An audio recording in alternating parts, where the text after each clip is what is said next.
Avec cette nouvelle astuce Excel, nous allons apprendre à effectuer des recherches dans un tableau qui n'est pas défini à l'avance. Et pour cela, nous allons exploiter la fonction d'extraction la plus basique, la fonction recherche V. Dans l'exemple finalisé illustré à l'écran, nous choisissons tout d'abord un trimestre à l'aide d'une première liste déroulante, pourquoi pas le troisième, puis nous définissons une équipe à l'aide d'une seconde liste déroulante, la 2 à la place de la 4 par exemple. Et instantanément, le score de l'équipe ciblée pour le trimestre mentionné est extrait. Et dans le même temps, la donnée concernée est mise automatiquement en valeur dans le bon tableau. Pour la démonstration de cette astuce, nous suggérons de récupérer un classeur offrant différents tableaux à partir desquels la recherche peut être réalisée. Et bien sûr, ce classeur est offert au téléchargement depuis le site bombache.fr. En cliquant tout d'abord sur les cellules B4 et puis C4, nous l'avions déjà vu, mais vous constatez la présence effective des listes déroulantes pour désigner respectivement un trimestre et une équipe. Ces trimestres représentent chacun des tableaux de données. Ils sont précisément reconnus par ces intitulés, avec la première liste déroulante, choisie avec la première liste déroulante. Et vous pouvez en avoir le cœur net en déployant la zone nom en haut à gauche de la feuille Excel, et puis à sélection de l'un d'entre eux, constatez que l'intégralité des données du tableau est sélectionnée. C'est grâce à ces plages nommées que nous allons pouvoir faire agir indirectement la fonction recherche V sur le bon tableau. Et pour éviter de retourner une erreur lorsqu'aucune donnée de recherche n'est définie, par exemple lorsque ces deux cellules sont effacées, eh bien nous devons englober ce calcul dans la fonction Excel de gestion des anomalies. Je veux parler de la fonction si-erreur. Pour procéder, donc, tout d'abord, nous allons cliquer sur la cellule D4, celle du calcul. Nous tapons bien sûr le symbole égal pour initier la syntaxe de la formule matricielle. Et comme nous le disions, nous appelons tout d'abord notre fonction de gestion des anomalies qui va englober les autres, donc, ou plutôt l'autre, la recherche V, suivie d'une parenthèse ouvrante, de manière à ce qu'elle puisse agir en amont. Ensuite, eh bien, comme nous le disions dans l'enchaînement, nous appelons notre fonction de recherche par son nom, recherche V, suivie d'une parenthèse ouvrante, et en premier argument, nous devons désigner l'élément cherché. Il s'agit de l'équipe définie dynamiquement avec la liste déroulante. En l'occurrence, ici, nous débordons sur la cellule que nous ne pouvons cliquer.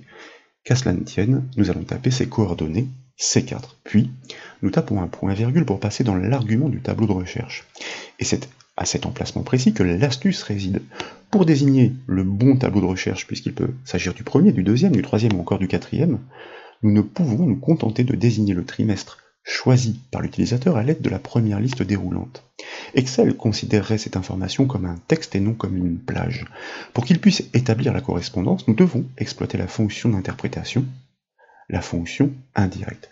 C'est la raison pour laquelle, tout d'abord, donc, nous l'appelons par son nom, suivi d'une parenthèse ouvrante, et là, bien sûr, il ne nous reste plus qu'à désigner le trimestre choisi dynamiquement, donc le bon tableau, la cellule B4, et nous pouvons maintenant fermer la parenthèse de la fonction indirecte, puis nous tapons un point-virgule pour passer dans l'argument de l'indice de colonne à retourner pour la fonction recherche V. Bien sûr, nous tapons le chiffre 2, car de cette manière, nous indiquons d'extraire les points situés en seconde colonne du tableau choisi pour l'équipe définie dynamiquement comme élément de recherche. Ensuite, nous tapons un point-virgule suivi du boulet info, comme vous le savez, pour réaliser une recherche exacte, et dès lors, nous pouvons fermer la parenthèse de la fonction recherche V. Puis, nous tapons nécessairement un point-virgule pour passer dans le second argument de la fonction si-erreur. Il consiste à définir l'action à enclencher lorsqu'une anomalie apparaît.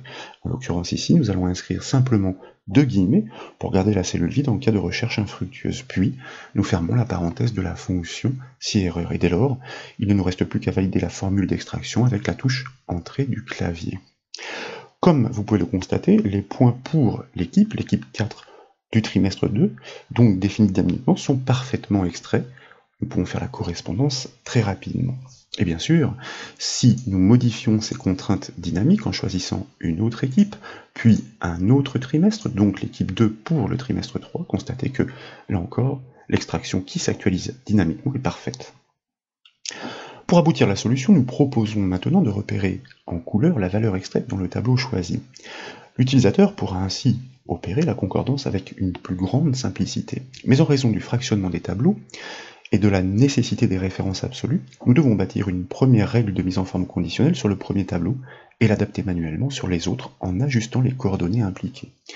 Donc tout d'abord, je vous invite à sélectionner les données du premier tableau, soit la plage de cellules B8-C12. Puis, dans la section style du ruban accueil, nous allons cliquer sur le bouton mise en forme conditionnelle, choisir de bâtir une nouvelle règle à partir d'une formule, puisqu'il s'agit d'une syntaxe à créer, et dès lors, nous cliquons dans la zone du dessous pour l'activer, nous tapons le symbole égal pour initier la syntaxe de cette règle de mise en forme, et nous avons besoin de regrouper deux conditions, donc nous exploitons notre fonction et qui va permettre de les énumérer, et nous allons premièrement désigner le titre du tableau en cliquant sur sa cellule B7, elle apparaît complètement figée. Ensuite, nous pouvons taper le symbole égal pour annoncer le critère à honorer. Et là, je vous invite à désigner le trimestre choisi par l'utilisateur en cliquant sur sa cellule B4.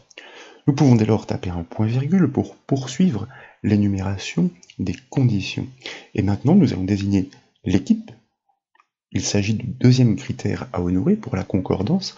En l'occurrence, nous allons désigner la première équipe pour respecter l'analyse chronologique d'une règle de mise en forme conditionnelle. Et ensuite, je vous invite à enfoncer 2 fois de suite la touche F4 du clavier, si bien que le dollar subsiste uniquement devant l'indice de colonne, c'est-à-dire la lettre B.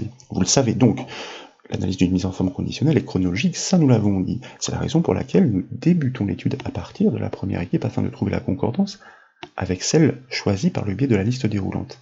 Et pour qu'elles soient toutes passées en revue, ligne à ligne, nous devons libérer la cellule sur cet indice. Ce que nous avons fait, le dollar n'est plus présent devant l'indice 8. Ensuite, donc, nous tapons le symbole égal pour annoncer la seconde condition à vérifier, et cette correspondance doit être réalisée par rapport à l'équipe choisie dynamiquement, donc nous cliquons sur la cellule C4. Et dès lors, nous pouvons fermer la parenthèse de notre fonction et. Lorsque le nom du tableau est le bon et que l'équipe coïncide, nous devons faire ressortir la ligne concernée dans des attributs de format explicitement différents. C'est pourquoi, dans la foulée, nous cliquons sur le bouton Format. Dans la boîte de dialogue qui suit, l'onglet Police doit être actif. Et là, avec la seconde liste déroulante, je vous propose de choisir un vert assez vif, semblable à celui qui est utilisé pour la cellule du résultat. Nous pouvons valider ces attributs de format en cliquant sur le bouton OK et la création de la règle en cliquant de nouveau sur le bouton OK. Et de retour cette fois sur la feuille, les agréments dynamiques ne sont pas forcément flagrants à cause du choix du trimestre avec la première liste déroulante. Le trimestre 1 doit être actif puisque pour l'instant cette règle n'a été posée que sur ce premier tableau et vous constatez effectivement que dès lors, le repérage dynamique se réalise automatiquement. Comme je vous le disais, il s'agit ensuite d'adapter cette règle de mise en forme conditionnelle sur les autres tableaux, donc je vais me permettre tout d'abord de prélever la précédente syntaxe, et puis nous allons ici revenir sur la feuille puisqu'il faut sélectionner toutes ces données indépendamment, puisque la règle est spécifique à chaque fois, à cause des références absolues et donc de ce fractionnement. Une nouvelle règle, ici je colle cette syntaxe, la correspondance par rapport à l'équipe choisie ne doit plus être opérée par rapport à la cellule B7, mais par rapport à la cellule E7, donc nous n'avons qu'à modifier cet indice de colonne, et en ce qui concerne l'équipe, ce n'est plus la première B8, mais E8, nous veillons bien à conserver la colonne figée, et là, nous répliquons exactement les mêmes attributs de format, et nous cliquons sur le bouton OK. Et donc, je ne vais pas toutes les faire, puisque après le principe est le même, vous l'avez compris, mais désormais, si nous choisissons le trimestre 2, et que nous choisissons une autre équipe, en même temps que l'extraction se réalise parfaitement dans le bon tableau, cette même donnée est repérée visuellement et dynamiquement, toujours dans le bon tableau. Voilà donc pour cette nouvelle astuce Excel, j'espère qu'elle vous a plu. Si c'est le cas, comme toujours, je compte sur vous pour mettre un petit j'aime à la vidéo, et comme vous le savez, vous pouvez retrouver toutes les astuces et formations sur le site bombache.fr. Je vous remercie.